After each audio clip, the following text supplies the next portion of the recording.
नमस्कार दोस्तों, आपके अपने परिवार आईडी एग्जाम में स्वागत है। आज की क्लास में हम डीएलएड सेकेंड सेमेस्टर के वर्तमान भारतीय समाज और प्रारंभिक शिक्षा के 2016 से लेकर 2023 तक के क्वेश्चनों को कवर करने वाले हैं। इसके लघु उत्तरीय क्वेश्चनों को हम कवर करेंगे आज ये हमारा सेकंड वीडियो है वर्तमान भारतीय समाज और प्रारंभिक शिक्षा पर। फर्स्ट वीडियो अभी तक जिसने नहीं देखा है वो हमारे प्ले लिस्ट में जाकर के देख सकता है या वीडियो के डिस्क्रिप्शन में जाके देख सकता है। उसमें हमने 2016 से लेकर के 2023 तक के सभी अति लघु उत्तरीय प्रश्न और बहुविकल्पी प्रश्नों को कवर कर लिया है।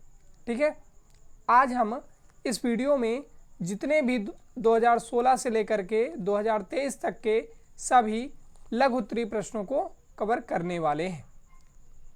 तो चलते हैं। पहला क्वेश्चन है हमारा लघु उत्तरीय में, शिक्षा एक त्रिमुखी प्रक्रिया है, स्पष्ट कीजिए। तो शिक्षा एक त्रिमुखी प्रक्रिया है, स्पष्ट कीजिए। तो जॉन डीवी ने शिक्षा को त्रिमुखी प्रक्रिया के रूप में परिभाषित किया है। किसने परिभाषित किया है? जॉन डीवी थे। उन्होंने क्या कहा कि शिक्षा को की तीन प्रक्रियाएं हैं। जॉन डीवी का मानना था कि शिक्षा प्रक्रिया में अपने शिक्षक को निश्चित समय में निश्चित विषय वस्तु को निश्चित स्थान पर प्रदान करता है, इसलिए शिक्षक शिक्षार्थी के साथ ही निश्चित पाठ्यक्रम का होना भी आवश्यक है। इन्होंने ये बताया कि शिक्षा त्रिमुखी प्रक्रिया है। आपसे ये क्वेश्चन पूछा जा सकता है कि किसने कहा था शिक्षा त्रिमुखी प्रक्रिया है, तो आप क्या बोलेंगे? जॉन डीवी ने। किसने किया था भाई? जॉन डीवी ने कहा था कि शिक्षा त्रिमुखी प्रक्रिया है। चलते हैं अगले क्वेश्चन में। हमारा अगला क्वेश्चन है, वैदिक कालीन शिक्षा की विशेषता लिखिए। तो वैदिक कालीन शिक्षा का उद्देश्य मानव का सर्वांगीण विकास करना था। यानी कि वैदिक कालीन शिक्षा का क्या उद्देश्य था? मानव का सर्वांगीण विकास करना था। वैदिक कालीन में छात्र छात्राओं को दी जाने वाली शिक्षा ही वैदिक कालीन शिक्षा कहलाती है। यानी कि वैदिक कालीन में छात्र छात्राओं को दी जाने वाली शिक्षा वैदिक कालीन शिक्षा कहलाती है। वैदिक कालीन शिक्षा की क्या क्या विशेषता थी? आपसे ये भी पूछा जा सकता है कि वैदिक कालीन की क्या क्या विशेषता थी। तो वैदिक कालीन में मोक्ष प्राप्त करना। क्या था भाई? मोक्ष प्राप्त करना, संस्कृत का संरक्षण, स्वास्थ्य चरित्र का विकास, सामाजिक कुशलता की प्राप्ति और व्यक्तित्व का विकास। ठीक है,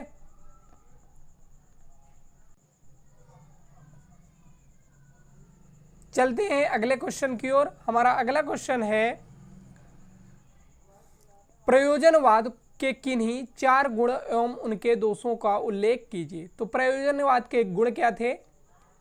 चार गुण और उनके दोषों। गुण भी बताना है आपको और दोष भी बताने हैं। तो प्रयोजनवाद के गुण पहले जान लेते हैं। ठीक है, तो प्रयोजनवाद बालकों को व्यवहारिक जीवन हेतु तैयार करता है। यानी कि प्रयोजनवाद बालकों को व्यवहारिक जीवन हेतु तैयार करता है, पहला पॉइंट है। ठीक है, दूसरा गुण क्या था हमारा कि प्रयोजनवाद विचार की अपेक्षा क्रिया को अधिक महत्व देता है। यानी कि प्रयोजनवाद क्या करता था कि विचार की अपेक्षा क्रिया को अधिक महत्व देता था। अगला महत्व क्या था? गुण क्या था कि शिक्षा दर्शन के रूप में प्रयोजनवाद एक प्रगतिशील दर्शन है। चौथा गुण क्या था? यह दर्शन शिक्षा को सामाजिक गतिशील एवं विकास की प्रक्रिया मानता था। अब आते हैं प्रयोजनवाद के दोष क्या थे। ठीक है, तो प्रयोजनवाद के दोष थे कि प्रयोजनवाद आध्यात्मिक गुणों को महत्व नहीं देता था। यानी कि प्रयोजनवाद का क्या एक दोष था कि आध्यात्मिक गुणों को महत्व नहीं देता है। और प्रयोजनवाद का क्या था? प्रयोजनवाद हमें केवल भौतिक दृष्टिकोण प्रदान करता है, न कि आध्यात्मिक दृष्टिकोण। यानी कि हमको भौतिक दृष्टिकोण तो प्रदान करता है लेकिन आध्यात्मिक दृष्टिकोण प्रदान नहीं करता है। ये भी एक इस प्रयोजनवाद का दोष था। अगला दोष क्या था कि प्रयोजनवाद सत्य को परिवर्तनशील मानता है। ठीक है, प्रयोजनवाद क्या मानता था? सत्य को परिवर्तनशील मानता था। और प्रयोजनवाद के क्या दोष थे? तो प्रयोजनवाद शिक्षा का कोई निश्चित उद्देश्य नहीं देता, यानी कि प्रयोजनवाद शिक्षा का कोई निश्चित उद्देश्य नहीं देता। ठीक है, बात समझ में आ गई होगी। चलते हैं अगले क्वेश्चन की ओर। हमारा अगला क्वेश्चन है, शिक्षक और शिक्षार्थी के संबंध में रविन्द्रनाथ टैगोर के विचारों को संक्षेप में लिखिए। शिक्षक और शिक्षार्थी के संबंध में रविन्द्रनाथ टैगोर का क्या मानना था? उनका मानना था कि मनुष्य को केवल मनुष्य समझ सकता है। उनका मानना था कि मनुष्य को केवल, रविन्द्रनाथ टैगोर का क्या मानना था कि मनुष्य को केवल मनुष्य समझ सकता है। उन्होंने अपनी शिक्षा योजना में शिक्षक को महत्वपूर्ण स्थान दिया। उन्होंने क्या कहा कि अपनी शिक्षा में उन्होंने शिक्षक को महत्वपूर्ण स्थान दिया तथा वे शिक्षक को मुख्य आधार मानते थे। वो यानी कि शिक्षक को क्या मानते थे? मुख्य आधार मानते थे। शिक्षक छात्रों को पवित्रता में विश्वास करते हुए उसके साथ प्रेम तथा सहानुभूतिपूर्ण व्यवहार करने के लिए कहते थे। इनका मानना था कि मनुष्य को केवल मनुष्य समझ सकता है और इन्होंने शिक्षक को क्या माना? अपनी शिक्षा में शिक्षक को महत्वपूर्ण स्थान दिया तथा वे शिक्षक को मुख्य आधार मानते थे। यानी कि शिक्षक को ये क्या मानते थे? मुख्य आधार मानते थे। शिक्षक छात्रों को, जो शिक्षक हैं वो छात्रों को पवित्रता में विश्वास करते हुए उसके साथ प्रेम तथा सहानुभूति पूर्ण व्यवहार करने के लिए कहते थे। ठीक है, चलते हैं अगले क्वेश्चन की ओर। हमारा अगला क्वेश्चन है, जल प्रदूषण को नियंत्रित करने के किन्हीं 4 उपायों का वर्णन कीजिए। तो जल प्रदूषण को नियंत्रित करने के 4 उपाय क्या क्या हैं? पानी के रास्ते और समुद्री तटों की सफाई। पानी के रास्ते और समुद्री तटों की सफाई कर दी जाए। ठीक है, प्लास्टिक जैसे जैविक तैर पर नष्ट होने वाले पदार्थों का इस्तेमाल न करें। यानी कि प्लास्टिक जैसे जैविक तैर जो यानी कि पृथ्वी पर नष्ट नहीं होते हैं, ठीक है, जो पृथ्वी के साथ नहीं घुल पाते हैं, नहीं मिट पाते हैं, ठीक है, तो उनका यूज ना करें। और क्या है? जल स्रोतों में पशुओं को नहीं धोना चाहिए। यानी कि जल स्रोतों से, यानी कि तालाब, नदी, इसमें क्या नहीं करना चाहिए? पशुओं को नहीं धोना चाहिए। जल प्रदूषण के उपायों के बारे में जागरूकता फैलानी चाहिए। यानी कि जल प्रदूषण के उपायों के बारे में जागरूकता फैलानी चाहिए कि हमको कैसे जल को स्वच्छ रखना है, उसमें गंदगी नहीं फैलानी है। ठीक है, तो कैसे लोगों को जागरूक फैलाना है उससे। ठीक है, बात समझ में आ गई होगी। चलते हैं अगले क्वेश्चन की ओर। हमारा अगला क्वेश्चन है, पर्यावरण संरक्षण में विद्यालय की भूमिका के बारे में लिखिए। तो पर्यावरण संरक्षण में विद्यालय की भूमिका के बारे में लिखना है आपको। तो विद्यालय शिक्षार्थियों और व्यापक समुदाय के बीच जागरूकता पैदा करने के लिए पर्यावरण अभियान और गतिविधियां आयोजित कर सकते हैं। इसमें वृक्षारोपण, सफाई अभियान और विभिन्न पर्यावरणीय मुद्दों पर जागरूकता अभियान जैसे गतिविधियां शामिल हैं। अतः पर्यावरण संरक्षण हेतु विद्यालय की भूमिका व विद्यालय का योगदान सर्वोपरि है। ठीक है, बात समझ में आ गई होगी। चलते हैं अगले क्वेश्चन की ओर।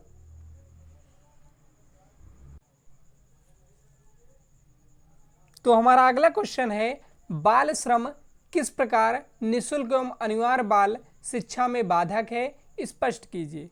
यानी कि बाल श्रम, सरकार ने क्या किया था कि बाल श्रम को कम करने के लिए निःशुल्क शिक्षा कर दी थी कि छोटे बच्चे जो हैं वो फैक्ट्रियों में काम ना कर सके, उसे बाल श्रम। तो उन्होंने, सरकार ने क्या किया कि निःशुल्क शिक्षा की व्यवस्था कर दी कि सभी बच्चे पढ़ें। सर्व शिक्षा अभियान का चला दिया गया। तो बाल श्रम के द्वारा क्या हुआ कि बाल श्रम का स्वरूप हमें प्रत्येक शहर एवं प्रत्येक स्थान पर देखने को मिलता है।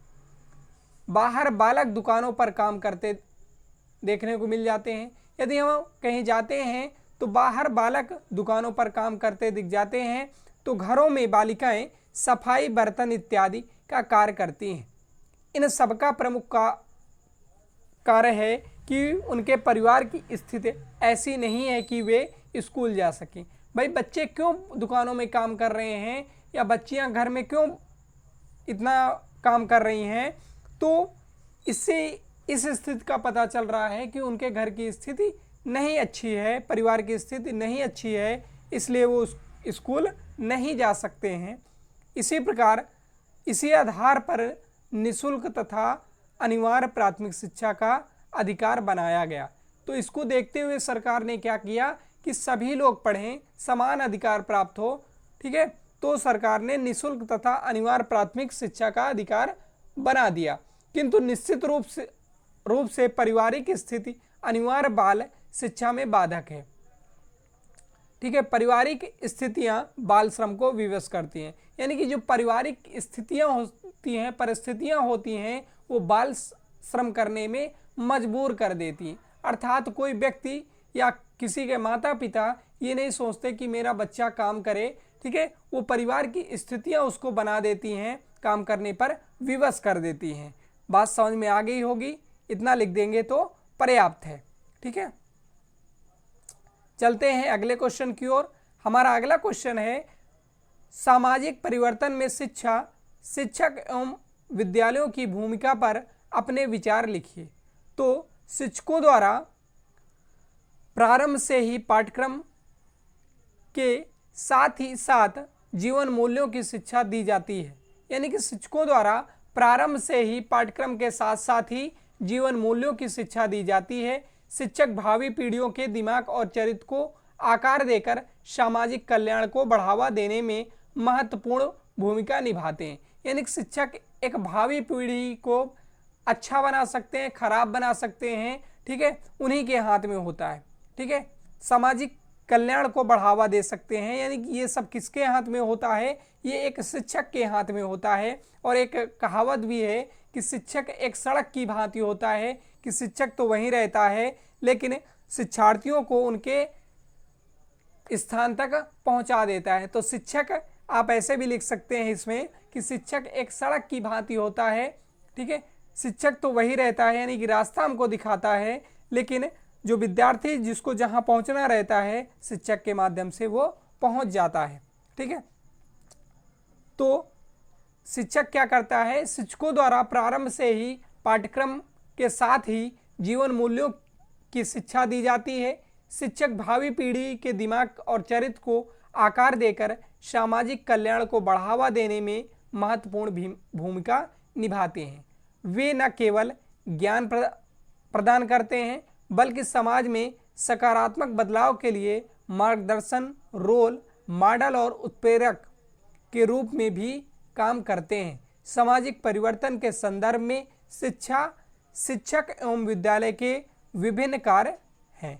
ठीक है, कौन कौन से हैं भाई कार्य? पहला कार्य है नवीन परिवर्तन लाने में सहायक, यानी कि शिक्षक क्या करता है, नवीन परिवर्तन लाने में सहायता करता है। सामाजिक गत्यात्मकता, सामाजिक सुधार, समाज में सुधार लाते हैं। ज्ञान के क्षेत्र में विकास करते हैं और परिवर्तन की समीक्षा, यानी कि वो परिवर्तन भी कर सकते हैं। ठीक है, बच्चों का अच्छा चरित्र बना सकते हैं, जैसे बच्चों के गुण देंगे वैसे ही वो आगे उसका अनुसरण करेंगे। ठीक है, चलते हैं अगले क्वेश्चन में। हमारा अगला क्वेश्चन है, फ्रावेल के अनुसार शिक्षा के क्या उद्देश्य हैं? तो फ्रावेल के अनुसार शिक्षा का मूल उद्देश्य बच्चों को अपने दैवी स्वरूप और संसार की आत्मिक एकता का ज्ञान कराना है। फ्रावेल का मानना था कि शिक्षा द्वारा बालक का शारीरिक एवं बौद्धिक विकास होता है। फ्रावेल ने क्या बताया कि शिक्षा द्वारा बालक का शारीरिक एवं बौद्धिक विकास होता है। किसका किसका? बालक का शारीरिक विकास भी होगा और बौद्धिक विकास भी होता है, तथा उन्हें सामाजिक एवं नैतिक व्यवहार में प्रशिक्षित करना और उनका चरित्र विकास करना और उन्हें पवित्र जीवन जीने के लिए अग्रसर करना। इन्होंने क्या बताया, शिक्षा द्वारा बालक का शारीरिक एवं बौद्धिक विकास भी होता है और उसे के सामाजिक ज्ञान भी होता है, ठीक है, क्या अच्छा है क्या बुरा है, ठीक है, नैतिक ज्ञान भी होता है, उसका चारित्रिक विकास भी होता है, ठीक है। चलते हैं अगले क्वेश्चन की ओर। हमारा अगला क्वेश्चन है जनसंचार माध्यमों की बढ़ती भूमिका एवं उसके प्रभावों को अपने शब्दों में लिखिए। तो वर्तमान समय में जनसंचार माध्यम और समाज में गहरा संबंध एवं निकटता है। इसके द्वारा जनसामान्य की रुचि एवं हितों को स्पष्ट किया जाता है। जनसंचार माध्यम राष्ट्रीय विकास में 3 तरह से सहायक होते हैं। कैसे 3 तरह से सहायक होते हैं भाई, देख लेते हैं। जनता को राष्ट्रीय विकास की सूचना देना, जनता को राष्ट्रीय विकास की सूचना देना, ठीक है। विकास प्रक्रिया को सहभागी बनाना, यानी कि विकास प्रक्रिया को क्या करना, सहभागी बना लेना। विकास के लिए आवश्यक तकनीक दक्षता प्रदान करना, ठीक है। अतः सूचनाओं को प्रेषित करना तथा एक विशेष दृष्टिकोण में उन्हें व्यवस्थाबद्ध करने का कार्य भी जनसंचार माध्यमों द्वारा किया जाता है, ठीक है। तो दोस्तों हमने 2016 के मॉडल पेपर के लघु उत्तरीय क्वेश्चनों को सॉल्व कर लिया है, ठीक है, और हमने अति लघु उत्तरीय और बहुविकल्पीय प्रश्नों को पहले ही सॉल्व कर चुके हैं। वो पहले वीडियो आपने अगर अभी तक नहीं देखा है तो हमारे प्लेलिस्ट में जाकर के या वीडियो के डिस्क्रिप्शन में जाकर के देख लीजिए, ठीक है। तो दोस्तों हम 2017 के मॉडल पेपर पर आ चुके हैं। तो इसमें पहला लघु उत्तरीय प्रश्न है, माध्यमिक शिक्षा आयोग के अध्यक्ष कौन थे? इसकी नियुक्ति कब हुई? माध्यमिक शिक्षा आयोग के अध्यक्ष डॉक्टर लक्ष्मण स्वामी मुदालियर थे। कौन थे भाई? ये आपसे ऑब्जेक्टिव में भी पूछा गया है कि माध्यमिक शिक्षा आयोग के अध्यक्ष कौन थे, तो लक्ष्मण स्वामी मुदालियर थे, ठीक है। कौन थे? लक्ष्मण स्वामी मुदालियर थे, ठीक है। इसलिए इस आयोग को मुदालियर आयोग भी कहा जाता है। तो माध्यमिक शिक्षा आयोग को और किस नाम से जानते हैं? तो मुदालियर आयोग भी कहा जाता है। अब इसका गठन कब हुआ था, ठीक है, उसके बारे में, स्थापना कब हुई थी, इसके बारे में भी जान लेते हैं। तो भारत सरकार ने 23 सितंबर 1952 को माध्यमिक शिक्षा आयोग की स्थापना की। कब की थी? 23 सितंबर 1952 को इसकी स्थापना की गई थी, ठीक है। इसका कार्य माध्यमिक स्तर की शिक्षा व्यवस्था संरचना की जांच करना और तत्कालीन समस्याओं का पता लगाकर इसके संदर्भ में भारत सरकार को आवश्यक सुझाव देना था, ठीक है। चलते हैं माध्यमिक शिक्षा आयोग के सुझाव क्या थे। माध्यमिक शिक्षा के सुझाव क्या थे? तो पहला सुझाव था 4 या 5 वर्ष की प्राइमरी शिक्षा। 4 या 5 वर्ष की प्राइमरी शिक्षा, यानी कि 4 या 5 वर्ष की प्रारंभिक शिक्षा, ठीक है। सेकेंडरी शिक्षा के 2 भाग होने चाहिए। इन्होंने क्या कहा कि सेकेंडरी शिक्षा के 2 भाग होने चाहिए। वस्तुनिष्ठ परीक्षण पद्धति को अपनाना चाहिए, यानी कि वस्तुनिष्ठ परीक्षण पद्धति को अपनाना चाहिए। संख्यात्मक अंक देने के बजाय सांकेतिक अंक दिया जाना चाहिए, इन्होंने ये बताया। चलते हैं अगले क्वेश्चन की ओर। हमारा अगला क्वेश्चन है, हंटर कमीशन की विशेषता क्या थी? तो हंटर आयोग के गुण क्या थे या विशेषता क्या थी? तो आयोग ने भारतीय शिक्षा में ईसाई मिशनरियों को प्रमुख स्थान न देने के कारण भारतीयों के साथ काफ़ी उदारता दिखाई, क्योंकि वे अब शिक्षा की आड़ में ईसाई धर्म का प्रचार नहीं कर सकते थे। यानी कि वो क्या कर सकते थे कि अब शिक्षा की आड़ में ईसाई धर्म का प्रचार नहीं कर सकते थे। आयोग ने स्त्री शिक्षा, मुस्लिम शिक्षा, प्रौढ़ शिक्षा, हरिजन पिछड़ी जातियों व आदिवासियों की शिक्षा के संबंध में जो उनसे विकास में बड़ी मदद मिली, यानी कि उनसे विकास में बहुत मदद मिली थी। कौन कौन से शिक्षा में? स्त्री शिक्षा में, मुस्लिम शिक्षा में, प्रौढ़ शिक्षा में, हरिजन और पिछड़ी जातियों और आदिवासियों की शिक्षा में। ठीक है। आयोग ने प्राथमिक शिक्षा के पाठ्यक्रम में कृषि, भौतिक शास्त्र, चिकित्सा, क्षेत्रमिति, बही खाता आदि विषयों पर समावेश कर उसे व्यवहारिक एवं जीवन उपयोगी बना दिया। पाठ्यक्रम में व्यवसायी विषयों को जोड़कर बालक को स्वावलंबी बनाया। हंटर कमीशन भारत में शिक्षा के विकास में एक महत्वपूर्ण मोड़ था। यानी कि हंटर कमीशन क्या था? भारत में शिक्षा के विकास में एक महत्वपूर्ण मोड़ था। इस आयोग ने शिक्षा प्रणाली में कई महत्वपूर्ण बदलाव लाए, जिनका प्रभाव आज भी देखा जा सकता है। अगला क्वेश्चन है हमारा, वुड की घोषणा पत्र के 4 दोष लिखिए। तो वुड की घोषणा पत्र के 4 दोष क्या थे? घोषणा पत्र में अंग्रेजी शिक्षित लोगों की नौकरियों में रखी गई थी, जिससे अंग्रेजी का महत्व बढ़ गया और देसी भाषाओं का स्थान गौड़ बन गया।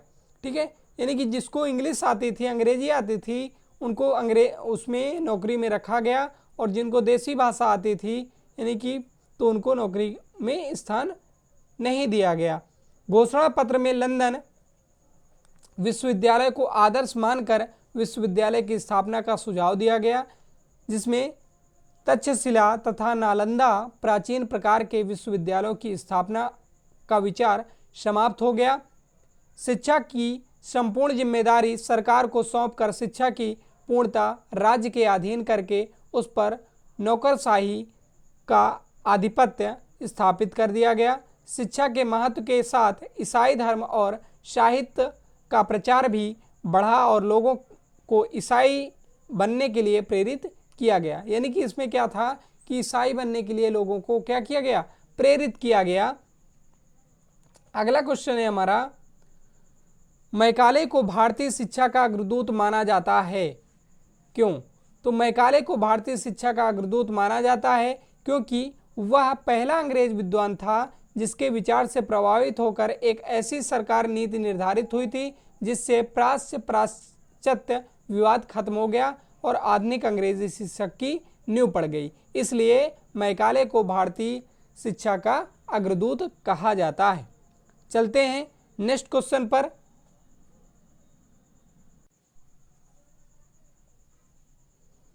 अगला क्वेश्चन है हमारा, मशीनरी स्कूल की विशेषताएं लिखिए। तो मशीनरी स्कूल की विशेषताएं क्या थी? मशीनरी स्कूल को ही मिशनरी स्कूल की विशेषताएं लिखिए। ठीक है। तो मिशनरी स्कूल को ही शिक्षण प्रणाली शुरू करने का श्रेय जाता है। ठीक है। दूसरा पॉइंट क्या था? मिशनरी स्कूलों में आधुनिक शिक्षण विधियों का प्रयोग किया जाता है। मिशनरी स्कूलों में गरीब और मेधावी छात्रों को छात्रवृत्ति प्रदान किया जाता था है। मिशनरी स्कूलों में शिक्षा का स्तर उच्च होता है और शिक्षक योग्य और अनुभवी होते हैं। मिशनरी स्कूलों में धार्मिक शिक्षा को विशेष महत्व दिया जाता है। छात्रों की ईसाई धर्म के सिद्धांतों और मूल्यों से परिचित कराया जाता है। मिशनरी स्कूलों में शिक्षा का माध्यम भारतीय भाषाएं थी। यानी कि वहाँ क्या थी? भारतीय भाषाओं को ज़्यादा महत्व दिया जाता था। ठीक है, बात समझ में आ गई होगी। चलते हैं अगले क्वेश्चन की ओर। हमारा अगला क्वेश्चन है,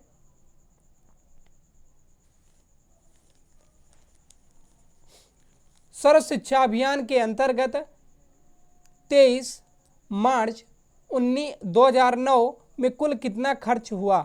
देखो कितना बढ़िया क्वेश्चन है कि सर्व शिक्षा अभियान के अंतर्गत 31 मार्च 2009 में कुल कितना खर्च हुआ। तो समस्त छात्रों को बुनियादी शिक्षा के दायरे में लाने हेतु प्रदेश में 86 संवैधानिक संशोधन के तहत सन 2001 से 2002 में सर्व शिक्षा अभियान की शुरुआत की गई। यानी कि अब ये भी देखो, एक क्वेश्चन यहाँ से भी बन गया कि सर्व शिक्षा अभियान की शुरुआत 2001 से 2002 के बीच की गई। इस अभियान के अंतर्गत 31 मार्च 2009 तक सूबे में कितना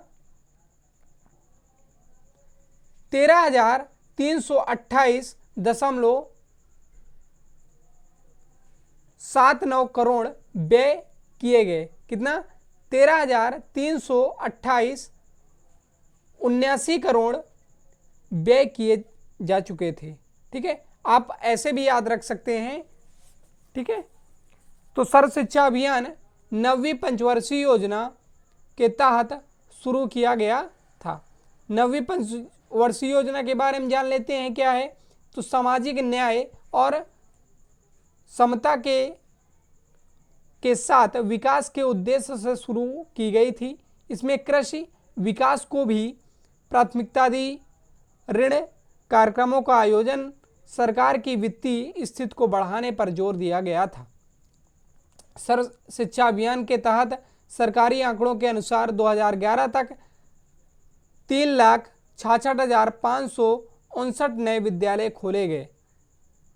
ठीक है, फिर क्या हुआ, 2,81,943 विद्यालय हेतु भवन बनवाए जा चुके थे और 12,77,072 कमरे बनवाए जा चुके थे। ठीक है, ये सब मत याद रखना क्योंकि ये सब भूल जाओगे। ठीक है, तो सर्वेक्षण के आंकड़े यह भी बताते हैं कि अब कितना है भाई। तो अब इस समय इतना है कि सर्वेक्षण के आंकड़े यह बताते हैं कि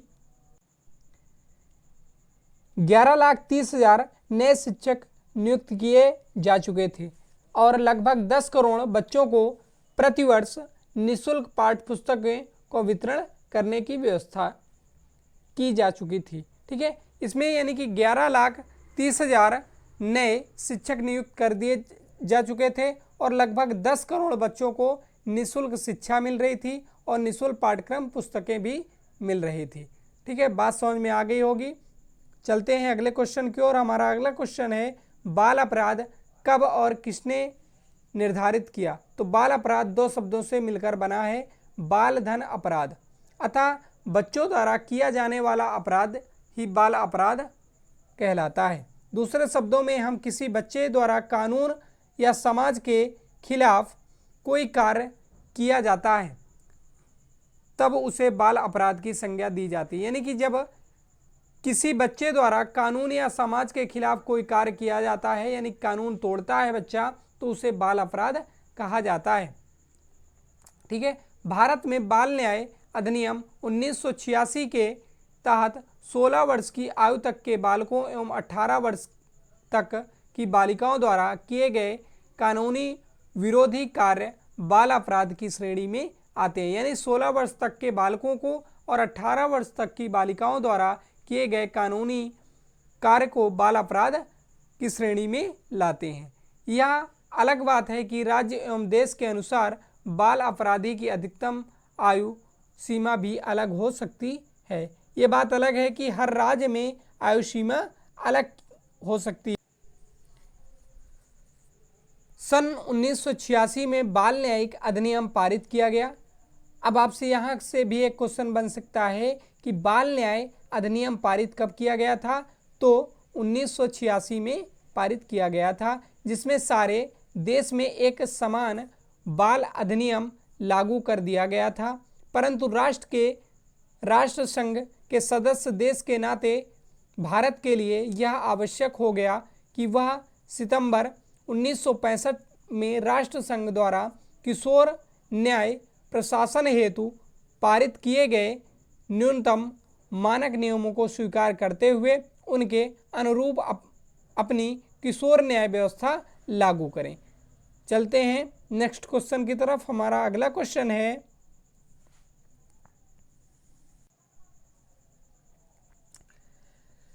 राष्ट्रीय एकता प्राप्त करने हेतु साधन बताइए। तो राष्ट्रीय में, भारत में राष्ट्रीय एकता, तो भारत जैसे देश में समाज के सभी वर्गों के बीच एकता बढ़ाने के लिए भारत में राष्ट्रीय एकता बहुत महत्वपूर्ण है। भारत एक एकीकृत सामाजिक, आर्थिक और राजनीतिक संरचना वाला देश है। यह उन लोगों के एक समूह को दर्शाता है जिसमें एकता की भावना है, जो सामान्य इतिहास, समाज, संस्कृति और मूल्यों के आधार पर निर्मित है। एकता ही, यह भावना लोगों को एक राष्ट्र में से बांधती है, यानी कि एकता ही राष्ट्र को बांधती है। राष्ट्रीय एकता प्राप्त करने के निम्न साधन, तो सभी बालकों को देश के विभिन्न पहलुओं का ज्ञान कराया जाए, यानी कि जब बालकों को देश के विभिन्न पहलुओं का ज्ञान कराया जाए, ठीक है। बालकों को स्वतंत्रता प्राप्त के संबंध में प्रमुख घटनाओं का ज्ञान कराया जाए कि हमको स्वतंत्रता कैसे प्राप्त हुई, उसका ज्ञान कराया जाए। देश की विभिन्न जातियों तथा संप्रदायों में राष्ट्रीय एकता विकसित करने वाली पढ़ाई लिखाई पर विशेष बल दिया जाए, ठीक है। सामाजिक, संस्कृति और आर्थिक मतभेदों और असमानताओं को कम करना, आपसी एकजुटता को मजबूत करना, ठीक है। चलते हैं अगले क्वेश्चन की ओर। हमारा अगला क्वेश्चन है, अंतर्राष्ट्रीय एकता बनाने में अध्यापक की भूमिका बताइए। तो अंतर्राष्ट्रीय एकता बनाने में अध्यापक की भूमिका क्या है? सच ही कहा गया है कि राष्ट्र को शक्तिशाली व पूर्ण आत्मनिर्भर बनाने के लिए राष्ट्रीयता एवं अंतर्राष्ट्रीयता की भावना अति आवश्यक है, परंतु यह राष्ट्रीयता की भावना केवल शिक्षा के लिए माध्यम से ही संभव नहीं है। शिक्षा के क्षेत्र में शिक्षक महत्वपूर्ण भूमिका अदा करता है, यानी कि जो शिक्षक होता है वो भी इसमें भूमिका महत्वपूर्ण अदा करता है। राष्ट्रीय एवं अंतर्राष्ट्रीय भावना को जागृत करने के लिए शिक्षक और अध्यात्मक की निम्नलिखित भूमिका होनी चाहिए। पूर्ण अवस्था होनी चाहिए। अध्यापक की भावनात्मक व राष्ट्रीय अंतर्राष्ट्रीय एकता के लिए विचार एवं दर्शन में पूर्ण आस्था होनी चाहिए, यानी कि पूर्ण आस्था होनी चाहिए भाई उसको, तभी अपने विद्यार्थियों में इस प्रकार का भावना का विकास कर सकता है, ठीक है। दूसरा पॉइंट क्या है? राष्ट्रीय एवं अंतर्राष्ट्रीय मूल्यों का विकास, यानी कि राष्ट्रीय एवं अंतर्राष्ट्रीय मूल्यों का भी वो विकास करें, ठीक है। तीसरा पॉइंट क्या है? उचित वातावरण तैयार कर। भाई वातावरण अगर सही रहेगा तो ही वो ये सब तैयार कर पाएंगे, यानी कि अध्यापक स्कूल में एक अच्छा व उचित वातावरण तैयार करता है जिससे विद्यार्थियों में प्रेम व देशभक्ति विकसित होती है, ठीक है। नैतिक कर्तव्य, उनको अपने कर्तव्य बताएं, यानी कि एक अध्यापक अपने विद्यार्थियों को नैतिक कर्तव्यों का पाठ पढ़ाता है जिसके माध्यम से विद्यार्थियों के दिलों में देशभक्ति व देश प्रेम का दीपक जलता है। सामाजिक कुरीतियों का विरोध, यानी कि सामाजिक कुरीतियों का भी विरोध, यानी कि अध्यापक वर्ग सामाजिक कुरीतियों के द्वारा देश में होने वाली हानिकारक प्रभावों से अवगत कराएं।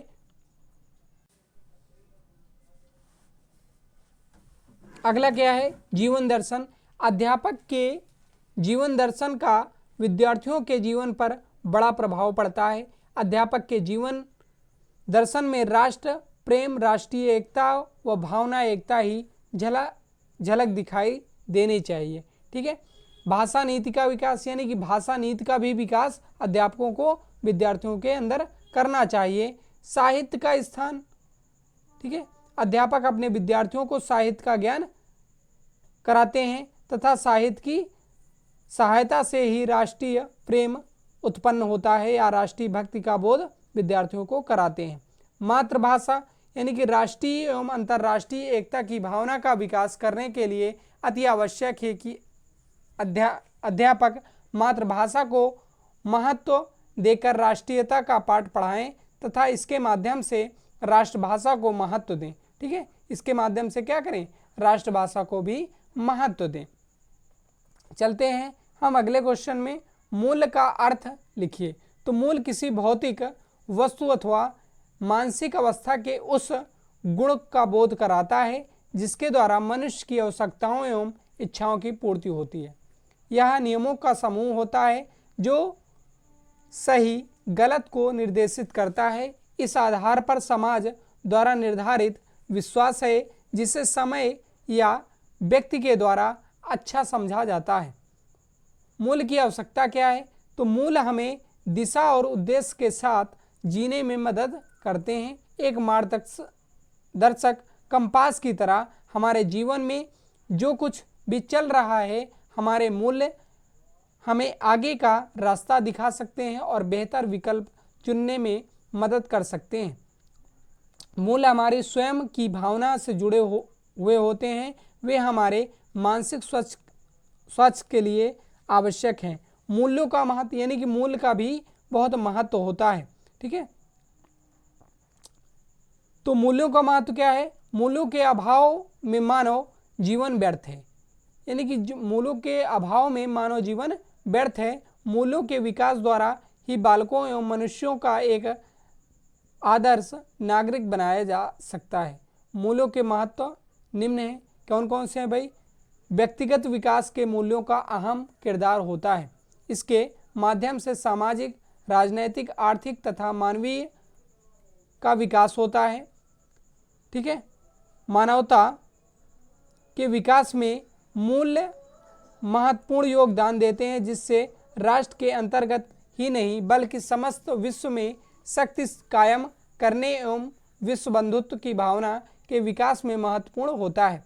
शिक्षा सुधार में मूल्यों का महत्व अत्यंत व्यापक है। इसके द्वारा बालकों में स्वानुशासन का बोध कराया जाना आसान है।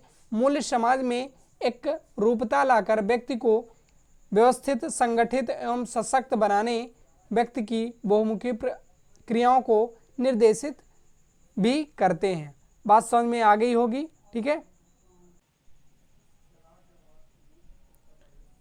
तो दोस्तों हमने 2016 और 2017 के लघु उत्तरीय प्रश्नों को कवर कर लिया है।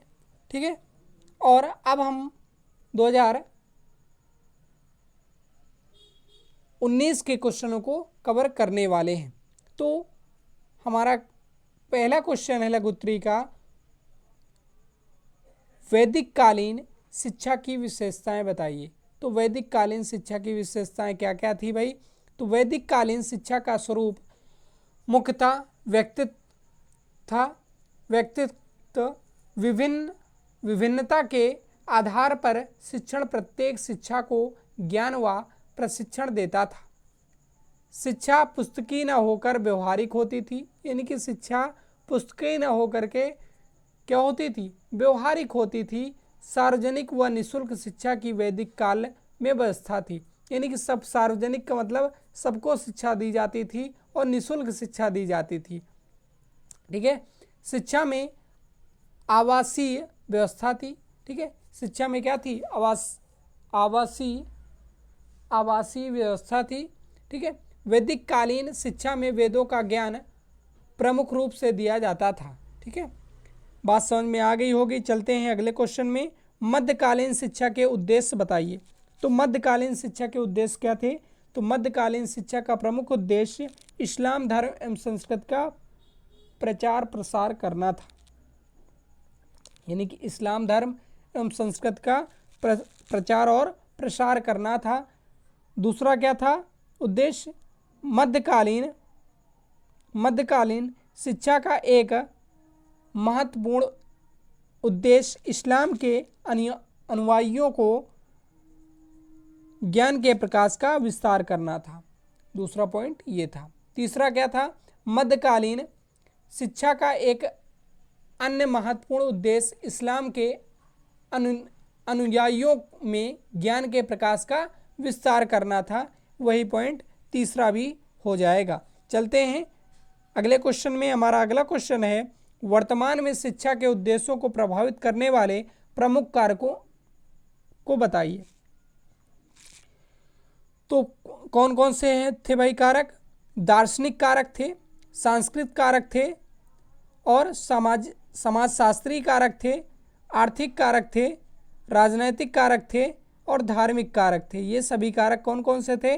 दार्शनिक, संस्कृति, समाजशास्त्री, आर्थिक कारक, राजनैतिक कारक और धार्मिक कारक। बात समझ में आ गई होगी। चलते हैं अगले क्वेश्चन की ओर। हमारा अगला क्वेश्चन है, महात्मा गांधी की शैक्षिक विचारधारा को स्पष्ट कीजिए। तो महात्मा गांधी जी ने क्या कहा था कि मनुष्य को शरीर, मन, हृदय और आत्मा का योग मानते थे। ये क्या मानते थे कि मनुष्य को शरीर, मन, हृदय और आत्मा का योग मानते थे। इनके अनुसार शिक्षा को मनुष्य के शरीर, मन, हृदय और आत्मा का विकास करना चाहिए। गांधी जी ज्ञान आधारित शिक्षा के स्थान पर आचरण आधारित शिक्षा के समर्थक थे। चलते हैं अगले क्वेश्चन की ओर। हमारा अगला क्वेश्चन है, शिक्षा समाज का दर्पण है। मोस्ट इंपॉर्टेंट क्वेश्चन है ये। शिक्षा समाज का दर्पण है, स्पष्ट कीजिए। ठीक है, तो शिक्षा समाज का दर्पण है।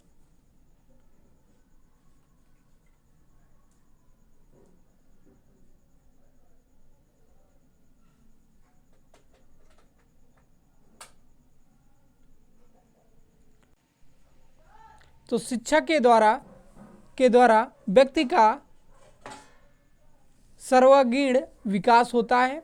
उत्तम शिक्षा ग्रहण करके ही व्यक्ति समाज का उत्तरदायी घटक बनता है। शिक्षा से ही व्यक्ति सही रूप में चिंतन करना सीखता है। अतः हम कह सकते हैं शिक्षा समाज का दर्पण है, क्योंकि बच्चे के विकास में शिक्षा की महत्वपूर्ण भूमिका होती है। ठीक है, बात समझ में आ गई होगी।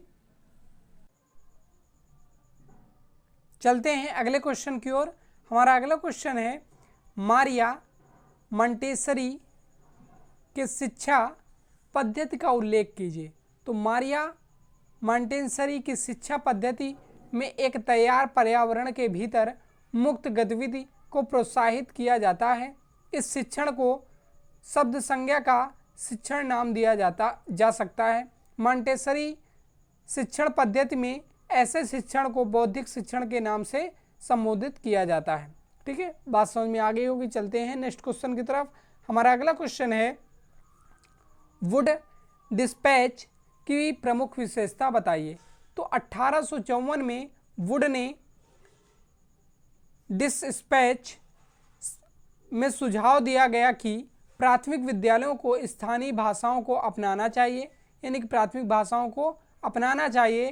प्रेषण के माध्यम से वुड ने यह भी सुझाव दिया कि कॉलेज स्तर की शिक्षा के लिए अंग्रेजी माध्यम होना चाहिए। इन्होंने क्या कहा कि कॉलेज स्तर की शिक्षा के लिए अंग्रेजी माध्यम होना चाहिए। चलते हैं अगले क्वेश्चन की ओर। हमारा अगला क्वेश्चन है, सामाजिक परिवर्तन में शिक्षक एवं विद्यालय की भूमिका बताइए। तो सामाजिक परिवर्तन में एक शिक्षक ही विद्यालय में अपने शिक्षार्थियों का जीवन गढ़ता है, यानी कि जो एक शिक्षक होता है वो अपने विद्यार्थियों का जीवन गढ़ता है। एक शिक्षक अपने जीवन के अंत तक मार्गदर्शन की भूमिका अदा करता है और समाज को यह राह दिखाता है, तभी समाज में उच्च दर्जा दिया जाता है, शिक्षक को उच्च दर्जा दिया जाता है। चलते हैं अगले क्वेश्चन की ओर। हमारा अगला क्वेश्चन है, आदर्शवाद के अनुसार शिक्षा का अर्थ स्पष्ट कीजिए। तो आदर्शवाद के अनुसार शिक्षा से आशय ज्ञान, अनुभव, सामाजिक तैयारी, मानवता से परिपूर्ण गुणों का विकास, समायोजन, आध्यात्मिक ज्ञान से परिपूर्ण कराना तथा ईश्वर के गुणों की प्राप्ति कराना है। आदर्शवाद का जनक यूनानी दार्शनिक एवं राजनीतिक चिंतक प्लेटो को कहा जाता है, यानी कि आदर्शवाद का जनक और यूनानी दार्शनिक एवं राजनीतिक चिंतक किसे कहा जाता है? प्लेटो को कहा जाता है। किसको भाई? तो प्लेटो को माना जाता है या कहा जाता है। चलते हैं अगले क्वेश्चन की ओर। अगला क्वेश्चन है हमारा, विद्यालय के विकास में समुदाय की भूमिका बताइए।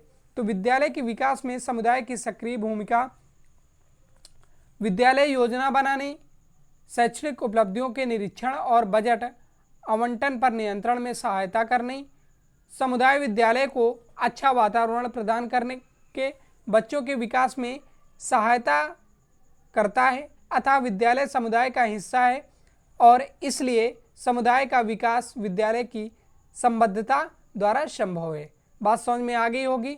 चलते हैं अगले मॉडल पेपर पर, ठीक है। तो हमारा अब हम आ चुके हैं 2020 के प्रीवियस ईयर में। तो पहला क्वेश्चन है, मारिया मोंटेसरी की शिक्षा पद्धति की विशेषताएं लिखिए। तो मारिया मोंटेसरी शिक्षा की विशेषताएं क्या हैं? मारिया मोंटेसरी की शिक्षा पद्धति वैज्ञानिक विधि पर आधारित है। ये क्या लिख सकते हैं? पहला पॉइंट, ये वैज्ञानिक विधि पर आधारित है। इसमें निरीक्षण, अनुभव तथा प्रयोग के आधार पर विकास किया गया। इसमें किसके द्वारा किया गया? निरीक्षण, अनुभव तथा प्रयोग के आधार पर विकास किया गया। मारिया मोंटेसरी शिक्षा पद्धति शिक्षार्थियों की पूर्ण स्वतंत्रता का समर्थन करती है, ठीक है। मारिया मोंटेसरी शिक्षा क्या करती है? विद्यार्थियों की पूर्ण स्वतंत्रता का समर्थन करती है, यानी कि पूर्ण स्वतंत्रता का समर्थन करती है। तीसरा पॉइंट क्या हो जाएगा? मारिया मोंटेसरी शिक्षा पद्धति व्यक्तित्व है, ठीक है। मारिया मोंटेसरी शिक्षा पद्धति मनोवैज्ञानिक सिद्धांतों के अनुकूल एवं ज्ञानेंद्रियों का शिक्षण है। यानी कि ये भी कह सकते हो कि मारिया मोंटेसरी शिक्षा ज्ञानेंद्रियों का शिक्षण है, ठीक है, ज्ञानेंद्रियों का शिक्षण है। अगला पॉइंट है, मारिया मोंटेसरी प्रथम बार लिखना सीखने की क्रिया में मांसपेशियों के संतुलन पर जोर दिया, ठीक है। अगला पॉइंट क्या है? ये पूर्ण स्वतंत्रता भी दी, ठीक है। मारिया मोंटेसरी पद्धति बालकों को पूर्ण स्वतंत्रता भी दी, ठीक है। अगला पॉइंट क्या है? मारिया मोंटेसरी पद्धति में बालकों के मानसिक विकास और शारीरिक विकास भी पर को ध्यान में रखा। इन्होंने क्या किया? मारिया मोंटेसरी पद्धति में बालकों के मानसिक विकास को ध्यान में रखा गया और शारीरिक विकास पर भी ध्यान रखा गया, ठीक है। चलते हैं अगले क्वेश्चन की तरफ। हमारा अगला क्वेश्चन है, प्रारंभिक शिक्षा की प्रमुख चुनौतियां क्या हैं? तो प्रारंभिक शिक्षा की प्रमुख चुनौतियां क्या हैं? ECCE का एक प्रमुख मुद्दा प्रशिक्षित शिक्षकों की अनुपलब्धता है। आंगनवाड़ियों में प्रशिक्षित या विशेष रूप से प्रारंभिक बचपन की शिक्षा के लिए समर्पित कुछ शिक्षक भी हैं। अंबेडकर विश्वविद्यालय के 2007 के एक अध्ययन से पता चलता है कि भारत में बच्चों का एक महत्वपूर्ण हिस्सा जिन्होंने सार्वजनिक या निजी पूर्व प्राथमिक शिक्षा पूरी की है, जब वे प्राथमिक विद्यालय में शामिल हुए तो उनके पास आवश्यक स्कूल तैयार क्षमताएं नहीं थी। बात समझ में आ गई होगी। अगले पॉइंट की बात करते हैं। निजी स्कूलों के अक्सर औपचारिक शिक्षण और सीमित खेल आधारित शिक्षा के साथ रटना शामिल होता है। वर्तमान में आंगनवाड़ियों में शिक्षा के लिए पूर्ति और बुनियादी ढांचे की काफ़ी कमी है। परिणाम स्वरूप इसमें 2 से 4 वर्ष की आयु सीमा में अधिक बच्चे होते हैं, यानी कि 2 से 4 वर्ष की आयु में अधिक बच्चे होते हैं। शैक्षणिक रूप से महत्वपूर्ण 4 से 6 वर्ष की आयु सीमा में कम बच्चे होते हैं, यानी कि 2 से 4 वर्ष की आयु में ज़्यादा बच्चे होते हैं और 4 से 6 वर्ष की आयु में कम बच्चे होते हैं। अगले क्वेश्चन पर चलते हैं। हमारा अगला क्वेश्चन है बौद्धकालीन शिक्षा व्यवस्था के गुण बताइए। तो बौद्धकालीन शिक्षा के गुण की बात करते हैं तो बौद्ध काल में प्रत्येक वर्ष के व्यक्ति को शिक्षा प्राप्त करने का अधिकार था। शिक्षा के द्वारा महिलाओं के लिए भी खुले थे, यानी कि शिक्षा के द्वारा महिलाओं के लिए भी ये लागू हुआ था। किसी जाति एवं वर्ण का व्यक्ति शिक्षक हो सकता है, ये नहीं था कि भाई तुम्हारी ये जाति है तुम शिक्षक नहीं हो सकते। वह सदा आदरणीय होता था, यानी कि उसको आदरणीय माना जाता था। असामाजिक एवं आपराधिक कार्य करने वाले को शिक्षा पाने का अधिकार नहीं था। ठीक है, असामाजिक एवं आपराधिक जो कार्य करने वाले थे उनको शिक्षा प्राप्त करने का अधिकार नहीं था। बौद्धकालीन शिक्षा के प्राथमिक शिक्षा के लिए शिक्षा छात्रों से किसी प्रकार का कोई शुल्क नहीं लिया जाता था, यानी कि निःशुल्क शिक्षा दी जाती थी। बौद्धकालीन में निःशुल्क शिक्षा दी जाती थी। अगला क्या था, बौद्धकालीन शिक्षा के अंतर्गत शिक्षार्थी भव्य शिक्षणों संस्थानों के अंतर्गत अध्ययन करते थे। ठीक है, अगला पॉइंट क्या था, धार्मिक शिक्षा के साथ साथ मानववादी शिक्षा पर बल दिया जाता था।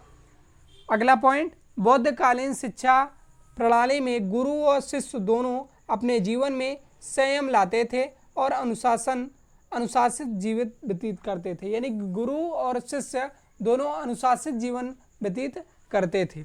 चलते हैं अगले क्वेश्चन की ओर। हमारा अगला क्वेश्चन है शिक्षा के प्रभावी कारक के रूप में राज्य के प्रमुख कार्यों को स्पष्ट कीजिए। तो शिक्षा को प्रभावित करने वाले कौन कौन से कारक थे, संस्कृति तथा सभ्यता की रक्षा, यानी कि संस्कृति, प्रत्येक राज्य की अलग अलग संस्कृति तथा सभ्यता होती है, इसकी रक्षा करना हमारा कर्तव्य था। ठीक है, चलते हैं अगले पॉइंट पर। अगला पॉइंट क्या है, योग्य नागरिकों का निर्माण करना, यानी कि प्रत्येक राज्य की प्रगति ऐसे नागरिकों पर निर्भर करती है जो प्रत्येक समस्या को स्वतंत्र रूप से चिंतन करे और उसका सॉल्यूशन बड़े ही शालीनता से निकाल सके। तो प्रत्येक नागरिक को यानी कि योग्य नागरिकों का निर्माण करना भी था। चलते हैं अगले क्वेश्चन की ओर।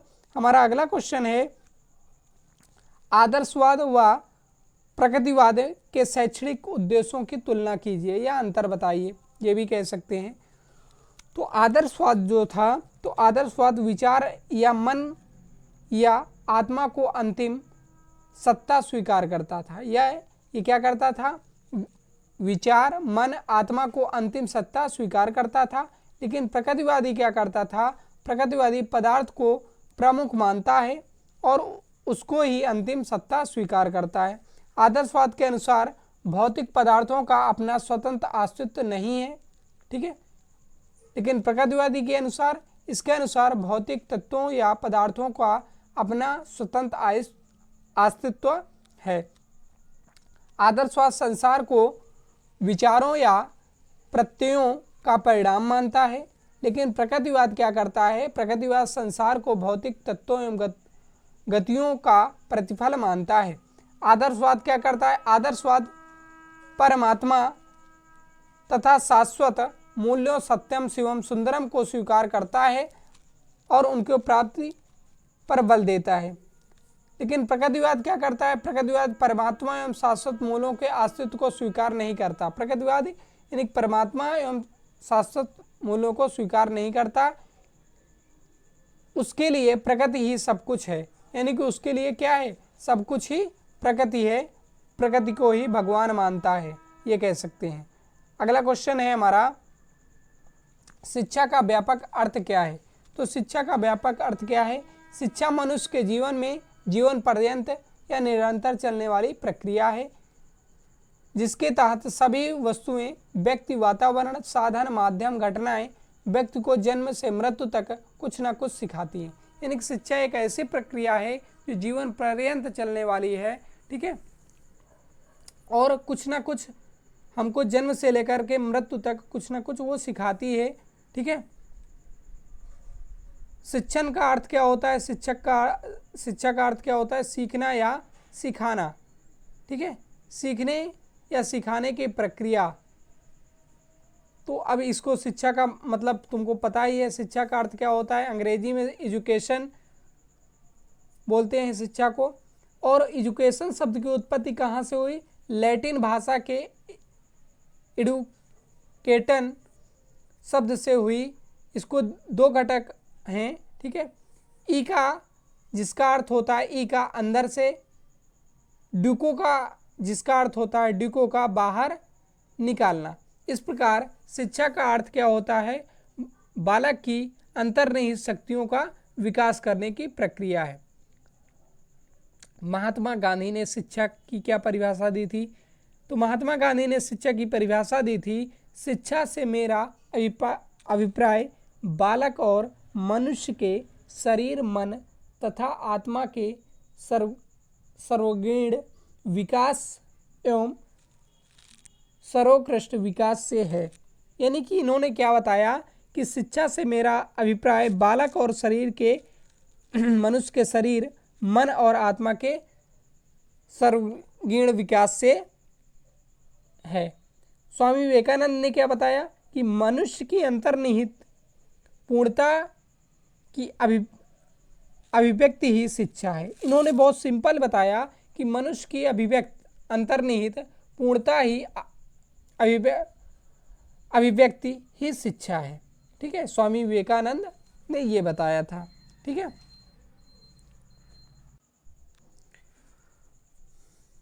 हमारा अगला क्वेश्चन है, हंटर कमीशन की प्रमुख विशेषताओं को बताइए। तो हंटर कमीशन की प्रमुख विशेषताओं की बात करते हैं तो प्राथमिक शिक्षा प्रदान करने और प्राथमिक विद्यालयों के प्रबंधन की जिम्मेदारियां, ठीक है। शिक्षकों को प्रशिक्षण के लिए सामान्य विद्यालयों की स्थापना की जानी चाहिए। हर जिले में एक मॉडल सरकारी स्कूल की स्थापना करने की सिफारिश। जीवन के विभिन्न क्षेत्रों में पाठ्यक्रमों के विविधीकरण पर विशेष। महाविद्यालयों का अनुदान सहायता का प्रावधान। संस्था की आवश्यकता और क्षमता छात्रों और कर्मचारियों की संख्या पर आधारित होनी चाहिए, ठीक है, कि भाई छात्र ज़्यादा हैं, शिक्षक कम हैं, तो फिर कहाँ पढ़ाई हो पाएगी। अगला पॉइंट क्या है, शिक्षकों की नियुक्ति के दौरान यूरोपीय शिक्षा प्राप्त भारतीयों को वरीयता दी जानी चाहिए, ठीक है। अगला क्वेश्चन है हमारा, शांति निकेतन की स्थापना के क्या उद्देश्य थे। तो शांति निकेतन के गुरु रविन्द्रनाथ टैगोर ने विश्व भारती की स्थापना निम्न उद्देश्य से की थी। कौन कौन से उद्देश्य थे देख लेते हैं भाई। मानव स्वतंत्र एवं प्राकृतिक वातावरण में रहकर आदर्शों द्वारा मानव जीवन एवं प्रकृति में समन्वय स्थापित करके सत्य की खोज करे। शिक्षार्थियों में आत्मबोध हो, संदर्भ बोध हो, प्रकृति बोध प्राप्त कर सके, जिससे उसका विकास हो सके। मानव जीवन में मैत्रीपूर्ण मानव संबंधी को स्थापित करके विश्व भारतीय को विश्व की सभी उन्नत संस्कृतियों के अध्ययन रत्न का केंद्र बनाए। विश्व बंधुत्व की भावना उत्पन्न करे भाई, ठीक है। शांति निकेतन की आत्म अनुशासन, स्वावलंबी व अपनी संस्कृति के प्रति आस्थावान बना रहे, ठीक है। चलते हैं अगले क्वेश्चन की ओर। हमारा अगला क्वेश्चन है, मृदा अपरदन को रोकने के लिए किन जोन वाले प्रमुख उपायों को बताइए। तो मृदा अपरदन को रोकने के लिए क्या क्या करना चाहिए, प्रमुख उपाय क्या होंगे। तो मरुस्थलीय क्षेत्रों के किनारे पेड़ लगाकर मृदा अपरदन को रोका जा सकता है, ठीक है। पेड़ लगा करके हम मृदा अपरदन को रोक सकते हैं। पहाड़ी क्षेत्रों में सीढ़ीनुमा खेत बनाकर मृदा अपरदन को रोका जा सकता है, ठीक है। हम अगर सीढ़ीनुमा खेत बना देंगे पहाड़ी क्षेत्रों में तो मृदा अपरदन को रोका जा सकता है। वृक्षों को अधिक से अधिक लगाकर मृदा अपरदन को रोका जा सकता है। जितने भी वृक्ष होंगे तो मिट्टी का कटाव होगा ही नहीं, ठीक है, तो मृदा अपरदन नहीं होगा। नियमित पशुचारण से मृदा अपरदन को रोका जा सकता है। वनों को संरक्षित करके भी मृदा अपरदन को रोका जा सकता है। जल के तीव्र बहाव को बंद किया जाए, यानी कि अगर जल का बहाव तीव्र रहेगा तो मिट्टी का कटाव होगा, जिससे मृदा अपरदन होगा। तो बात समझ में आ गई होगी। चलते हैं अगले क्वेश्चन की ओर। हमारा अगला क्वेश्चन है, बुनियादी शिक्षा पर संक्षिप्त टिप्पणी लिखिए। तो बुनियादी शिक्षा क्या है? बुनियादी शिक्षा को और किस नाम से जाना जाता है? इसके प्रतिपादक कौन है? तो बुनियादी शिक्षा को वर्धा शिक्षा के नाम से भी जाना जाता है और बुनियादी शिक्षा के प्रतिपादक महात्मा गांधी जी हैं। ठीक है, तो बुनियादी शिक्षा की क्या विशेषताएं हैं उनके बारे में जान लेते हैं। तो भारतीय जनता की समस्याओं और परिस्थितियों को गहराई से अध्ययन किया था तथा इन्हीं मूलभूत सिद्धांत हस्त उत्पादन कार्य रखा, जिससे शिक्षकों के वेतन व अन्य मदों पर व्यय का भी समुचित प्रबंध हो जाए, क्योंकि तत्कालीन आर्थिक स्थिति भी अत्यंत दयनीय थी। इन्होंने अपनी वर्धा शिक्षा में भारतीय जनता की स्वायत्तता तथा प्रगतिशील बनाने हेतु अनेक सकारात्मक लाभदायक सुझाव दिए। बात समझ में आ गई होगी। ठीक है, बुनियादी शिक्षा क्या है? तो बुनियादी शिक्षा और किसने प्रतिपादन किया था और बुनियादी शिक्षा का अन्य नाम क्या है? तो बुनियादी शिक्षा का अन्य नाम वर्धा शिक्षा है और इसके प्रतिपादक कौन थे? तो महात्मा गांधी जी थे। ठीक है, बात समझ में आ गई होगी। चलते हैं next previous year question model paper पर। तो दोस्तों हम 2022 के प्रीवियस ईयर क्वेश्चन पे आ चुके हैं। ठीक है, 2016 से लेके 2021 तक के प्रीवियस ईयर क्वेश्चनों को हमने कवर कर लिया है और हमने 2016 से 2023 तक के बहुविकल्पी और अतिलघु उत्तरीय प्रश्नों को कवर कर लिया है। वो वीडियो अभी तक आपने नहीं देखी है तो हमारे प्ले लिस्ट में जाकर या वीडियो के डिस्क्रिप्शन में जाकर के उस वीडियो को देख लें। इसमें सिर्फ लघु उत्तरीय प्रश्नों को लिया जा रहा है और बहुविकल्पी प्रश्न और अतिलघु उत्तरीय प्रश्न की वीडियो पहले से ही हमने अपलोड कर दिया है, तो आप उसे अभी तक नहीं देखे हैं तो देख लें। ठीक है, तो पहला क्वेश्चन है, शिक्षा में प्रगतिवाद के योगदान का मूल्यांकन कीजिए। तो शिक्षा में प्रगतिवाद बच्चे को प्राकृतिक वातावरण में अधिक ज्ञान प्राप्त करने के लिए प्रेरित किया जाता है, यानी कि प्राकृतिक वातावरण में क्या किया जाता है, उससे ज्ञान प्राप्त करने के लिए प्रेरित किया जाता है। यह प्रकृति को सबसे अच्छा शिक्षक मानता है। इसमें क्या होता है, ये प्रकृति को सबसे अच्छा शिक्षा मानता है कि प्रकृति के द्वारा ही बच्चा सब कुछ सीख जाता है, खोज कर सकता है।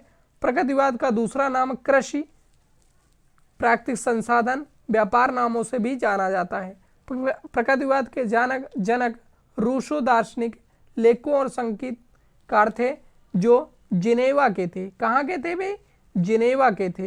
यानी कि इसमें क्या था कि प्रकृति को ही सब कुछ माना गया था, यानी कि प्रकृति द्वारा ही सब कुछ प्रदत्त था, यानी कि बच्चा प्रकृति से ही सब कुछ हंसना बोलना, यानी कि ये भी सब कुछ वहीं से सीखता है, जिसके संगति में बच्चा बेहतर सीखता है। ठीक है, चलते हैं अगले क्वेश्चन की तरफ। हमारा अगला क्वेश्चन है, विद्यालय को शिक्षा का प्रभावशाली साधन किस प्रकार बनाया जा सकता है, स्पष्ट कीजिए।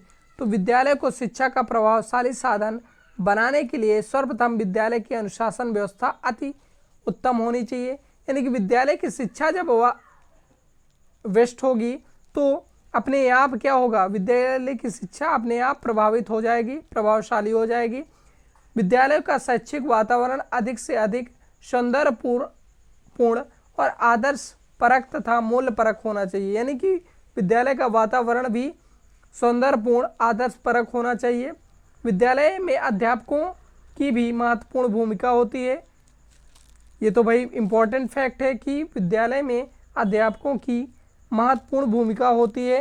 अध्यापकों को पूर्ण निष्ठा एवं लगन से तथा दायित्वपूर्ण ढंग से अध्यापन कार्य कराना चाहिए या करना चाहिए, यानी कि अध्यापक का दायित्व है कि बच्चों को ठीक ढंग से पढ़ाएं। ठीक है, तो वो अपने दायित्व के कर्तव्य के प्रति ईमानदार रहें, ठीक है, जो उनको कर्तव्य दिया गया है उस पर खरे उतरें, ऐसे लिख सकते हो, ठीक है। अगला क्वेश्चन है हमारा, जलवायु परिवर्तन से आप क्या समझते हैं। तो जलवायु परिवर्तन का आशय दशकों पढ़ दिया हमने, दशकों, सदियों या उससे अधिक समय में होने वाली जलवायु में दीर्घकालीन परिवर्तनों से है। यह मुख्य रूप से जीवाश्म ईंधन जैसे कोयला, तेल और प्राकृतिक गैस को जलाने के कारण पृथ्वी के वातावरण में तेजी से बढ़ती ग्रीन हाउस प्रभावों के कारण होती है। ग्लोबल वार्मिंग की वजह से धरती के तापमान में होने वाली बढ़ोतरी बारिश की औसत मात्रा में बदलाव लाती है, जिससे समुद्र के जल स्तर में बढ़ोतरी हो जाती है। अगला क्वेश्चन क्या है, शिक्षा में जनसंचार की भूमिका के बारे में लिखिए। तो शिक्षा में जनसंचार द्वारा निभाई गई सबसे महत्वपूर्ण भूमिका शिक्षा और सामुदायिक विकास की क्षेत्र की ज्ञान है। वे अन्य लोगों की संस्कृति, अभिव्यक्तियों, जातियों, पंथों और सामाजिक आर्थिक पृष्ठभूमि को पहचानने में मदद करते हैं, ताकि एक दूसरे के साथ प्रभावी ढंग से संप्रेषण एवं कार्य कर सकें। यह पूरी तरह से नए और अनुभव तरीकों से सीखने के लिए छात्रों को पुरस्कृत करके शैक्षणिक प्रणाली को काफ़ी लाभ पहुंचाता है। चलते हैं अगले क्वेश्चन की तरफ। हमारा अगला क्वेश्चन है, प्रकृतिवाद में पाठ्यक्रम किस प्रकार होना चाहिए। तो प्रकृतिवाद में पाठ्यचर्या की रचना बालक की प्रकृति एवं रुचियों योग्यता के आधार पर की जानी चाहिए। इस पाठ्यचर्या में वैज्ञानिक विषयों को प्रमुख तथा मानवीय विषयों को गौण स्थान दिया जाता है।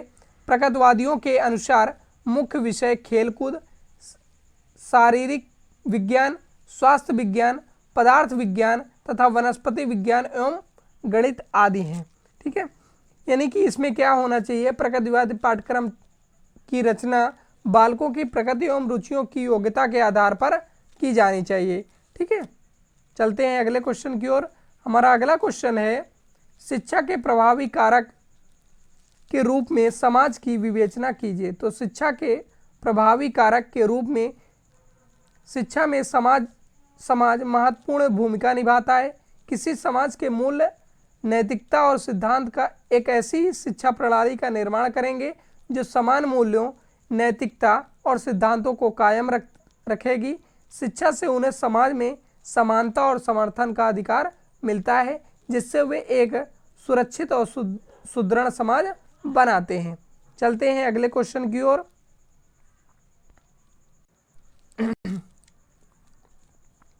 हमारा अगला क्वेश्चन है, जल संरक्षण क्यों आवश्यक है बताइए। तो जल संरक्षण से ऊर्जा की बचत होती है, ठीक है। जल की प्रत्येक बूंद हमारे लिए कीमती है, तभी तो कहा जाता है जल ही जीवन है, जल की बूंद गिरने न देना, ठीक है। इसे बचाने का प्रयास किया जाना चाहिए। जल संरक्षण में जल के प्राकृतिक स्रोतों जैसे कि नदी, तालाब, हिमगिर, वर्षा, भूमिगत जल आते हैं, जिनका रख रखाव और संरक्षण अति आवश्यक है, क्योंकि भूमिगत जल का स्तर गिर रहा है, जो भविष्य में जल संकट का कारण बन सकती है। जल संरक्षण इसलिए आवश्यक है क्योंकि जो भूमि जल है उसका जल स्तर गिर रहा है, तो भविष्य में जल का संकट बन सकता है। अतः जल संरक्षण से बचने के लिए जल संरक्षित अति आवश्यक है। क्यों आवश्यक है भाई? क्योंकि जल स्तर डेली का डेली घट रहा है और आने वाले भविष्य में जल की समस्या बहुत विकट होने वाली है, इसलिए जल को संरक्षित करना चाहिए, जल का संरक्षण करना चाहिए, ठीक है। चलते हैं अगले क्वेश्चन की ओर। हमारा अगला क्वेश्चन है, मॉन्टेसरी पद्धति के सिद्धांतों की विवेचना कीजिए। तो मॉन्टेसरी के दो बुनियादी सिद्धांत हैं। पहला, बच्चे और विकासशील वयस्क अपने परिवेश के साथ बातचीत के माध्यम से मनोवैज्ञानिक आत्मनिर्माण में संलग्न होते हैं। यानी कि बच्चे क्या करते हैं, विकासशील वयस्क अपने परिवार के साथ बातचीत के माध्यम से मनोवैज्ञानिक आत्मनिर्माण में संलग्न होते हैं। और दूसरा क्या था, विशेष रूप से 6 साल की उम्र के तहत बच्चों का मानसिक विकास एक सहज रास्ता होता है। यानी कि दूसरा क्या था कि विशेष रूप से 6 साल की उम्र के बच्चे का मानसिक विकास जो होता है एक सहज रास्ता होता है। चलते हैं अगले क्वेश्चन की ओर। हमारा अगला क्वेश्चन है, औपचारिक शिक्षा और अनौपचारिक शिक्षा क्या होती है। तो औपचारिक शिक्षा का क्षेत्र विस्तृत जबकि अनौपचारिक शिक्षा का क्षेत्र सीमित होता है।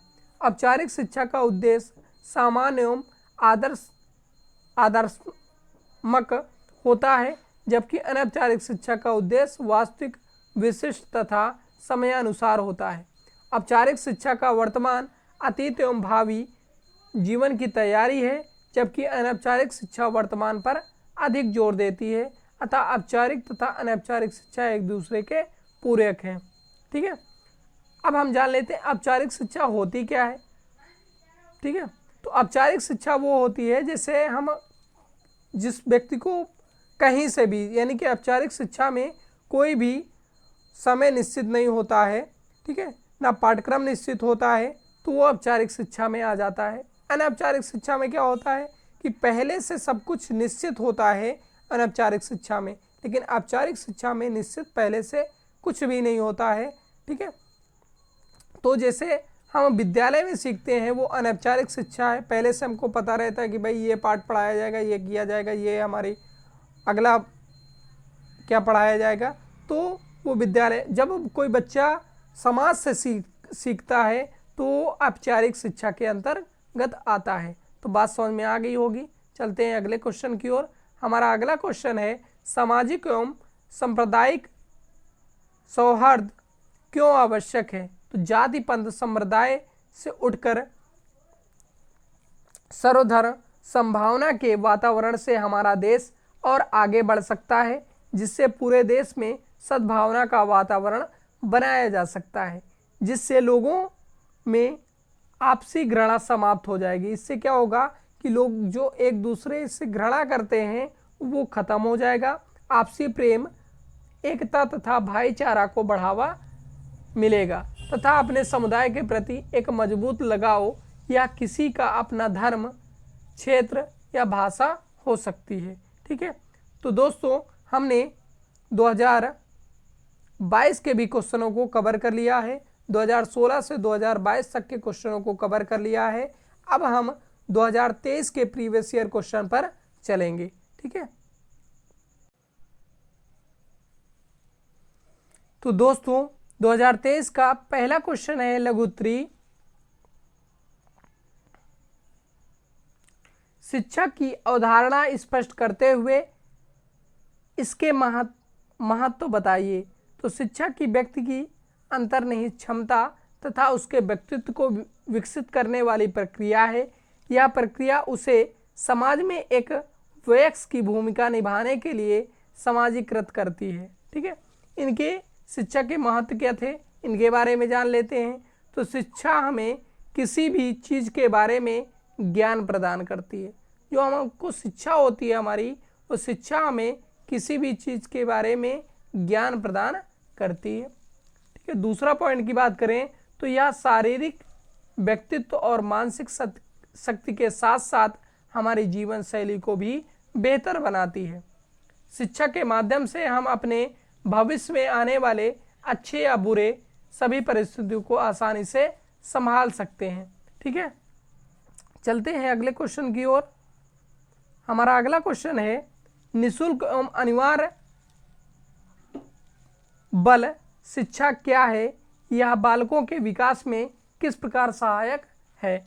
तो निःशुल्क और अनिवार्य बल अधिनियम 2009 में 6 वर्ष से 14 वर्ष की आयु के सभी बच्चों को प्राथमिक शिक्षा प्रदान करनी चाहिए। यानी कि सरकार ने क्या कर दिया था कि 6 वर्ष से, जिनकी उम्र 6 वर्ष से 14 वर्ष तक के सभी बच्चों को निःशुल्क शिक्षा प्रदान करना था। ठीक है, मौलिक अधिकार बना दिया था। निःशुल्क एवं अनिवार्य शिक्षा बाल शिक्षा द्वारा समस्त बालकों को मुक्त एवं अनिवार्य शिक्षा मिलनी चाहिए। कितने वर्ष से? 6 वर्ष से 14 वर्ष तक के बच्चों को, 6 वर्ष से 14 वर्ष तक के बच्चों को, ठीक है, निःशुल्क मिलना चाहिए, ठीक है, निःशुल्क शिक्षा मिलना चाहिए, जिससे उनका मानसिक विकास पूर्ण रूप से विकसित हो सके तथा साथ ही साथ उन्हें शारीरिक पोषण के लिए पोषक तत्व भी मिलता रहना चाहिए, जिससे उनका मानसिक विकास के साथ साथ शारीरिक विकास भी हो।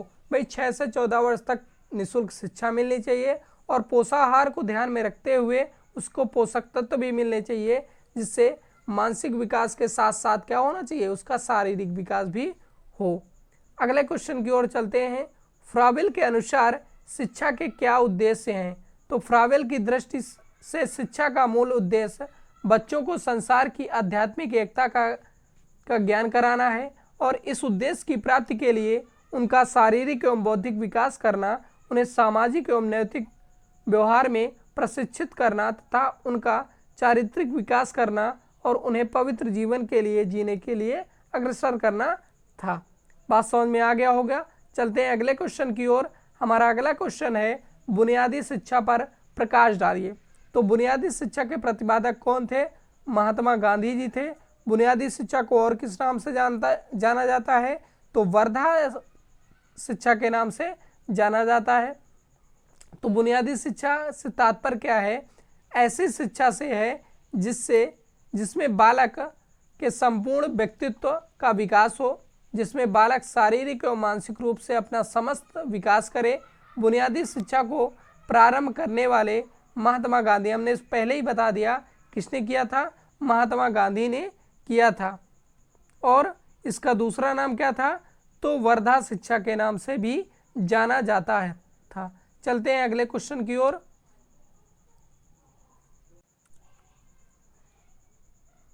हमारा अगला क्वेश्चन है, सामाजिक परिवर्तन में शिक्षकों की भूमिका स्पष्ट कीजिए। तो शिक्षक समाज में उच्च आदर्श स्थापित करने वाला व्यक्तित्व का होता है। किसी भी देश या समाज के निर्माण में शिक्षक की भूमिका अहम होती है। गुरु या शिक्षक का संबंध केवल शिक्षार्थियों को शिक्षा देने से नहीं होती है, बल्कि अपने विद्यार्थी को हर मोड़ पर राह दिखाना होता है। शिक्षक समाज का विकास करता है, ठीक है। अतः यदि समाज का विकास किया जाना हो तो शिक्षक की भूमिका बहुत ही महत्वपूर्ण होती है, ठीक है। चलते हैं अगले क्वेश्चन की ओर।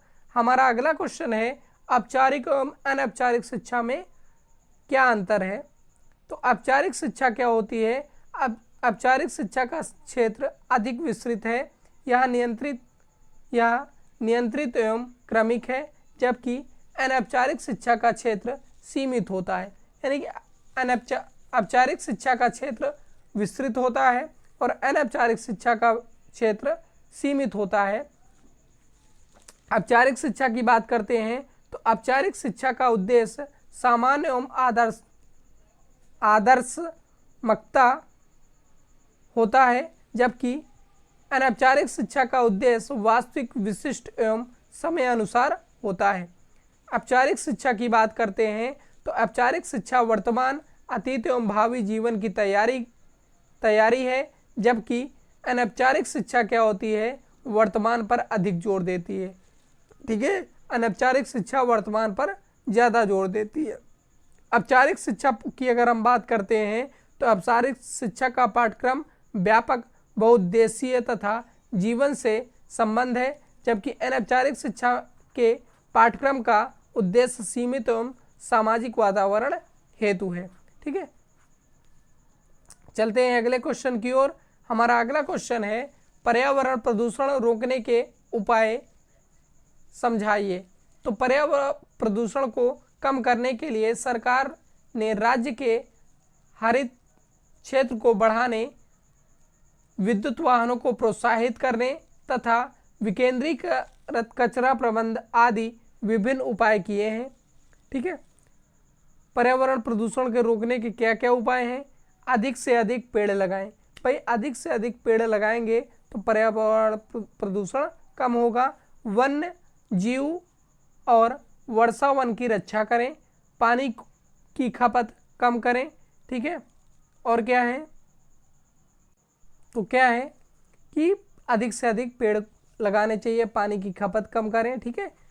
चलते हैं अगले क्वेश्चन में। हमारा अगला क्वेश्चन है, समाज से आप क्या समझते हैं?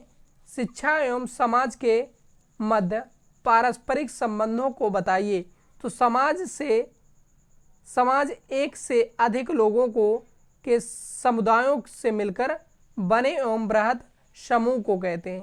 यानी कि समाज क्या होता है भाई, समाज एक व्यक्ति से तो बन नहीं जाएगा, तो समाज एक से अधिक लोगों के समुदायों से मिलकर बनता है, ठीक है, जिसमें सभी व्यक्ति मानवीय क्रियाकलाप करते हैं।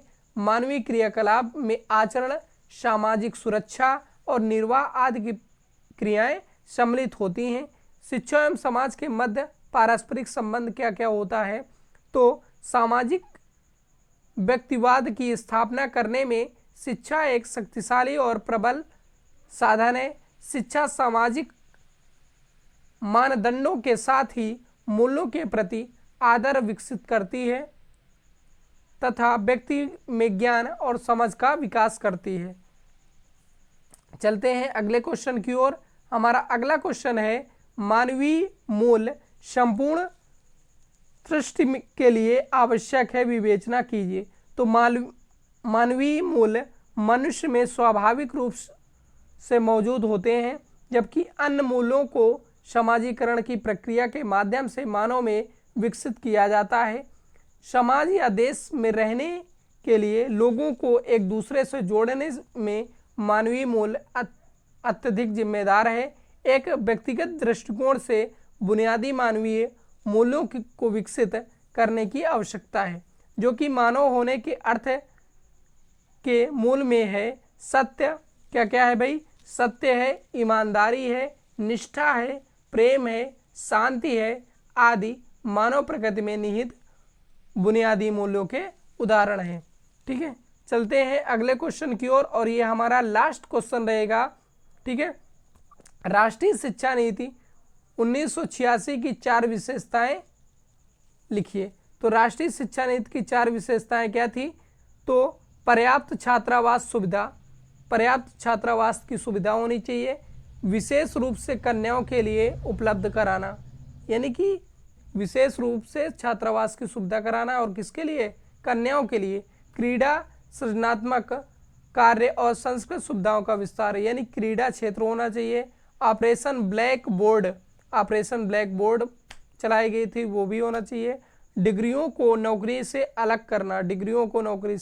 अलग करना, तो दोस्तों हमने 2016 से लेकर के 2023 तक के सभी क्वेश्चनों को कवर कर लिया है। इस वीडियो में हमने सिर्फ लघु उत्तरीय प्रश्नों को कवर किया है और बहुविकल्पी तथा अति लघु उत्तरीय प्रश्नों को हम दूसरे वीडियो में कवर कर चुके हैं। उस वीडियो को अभी तक आपने नहीं देखा है तो हमारे चैनल के प्लेलिस्ट में जा कर के देख लें, और अभी तक आपने हमारे चैनल को सब्सक्राइब नहीं किया है तो सब्सक्राइब कर लें। और वीडियो को 1 से 2 बार आप देख लेते हैं तो हम 100% कहते हैं कि क्वेश्चन कहीं से बाहर नहीं जाएगा, क्योंकि हमने 2016 से लेकर के 2023 तक के सभी क्वेश्चनों को कवर कर लिया है। तो मिलते हैं नेक्स्ट वीडियो में, तब तक के लिए बाय बाय, टेक केयर।